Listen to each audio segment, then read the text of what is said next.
Francisco, being Cruise, being Uber for 2 days in December, is really difficult. There's a homeless person staggering into the street here. There's a couple of hipsters walking across, jaywalking over there. It's a really complicated, weird problem. Um, Trucking is a different space. So we didn't make a good algorithm and decide what's a good use case, maybe trucking. We thought about trucking first.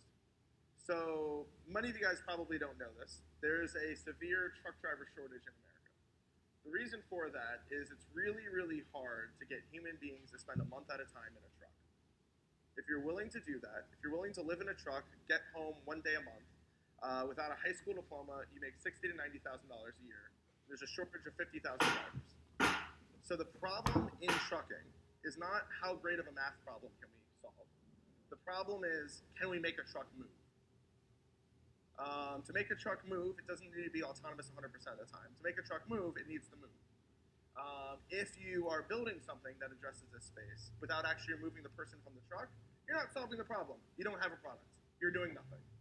Which is why we're doing what we're doing, remote control from a distribution center to a highway, autonomous on the highway, and then remote control to another distribution center. Long haul driving is distribution center to distribution center.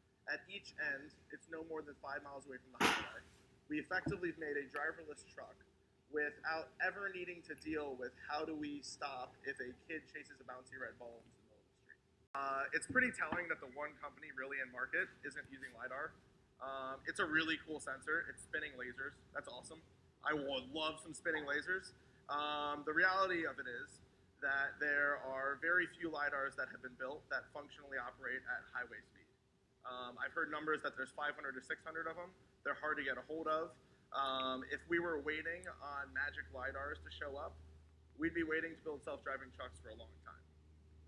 And 4,000 people die each year in truck accidents. There's a moral imperative to bring safe technology to market, and I'm not going to wait for the LiDAR companies to get their act together. This is a brutal industry. We'll have some stories coming out later this year about how shitty human beings have been in this industry in the last year and a half. So that is secret sauce. Cool. Yeah. And one more, I'm very curious.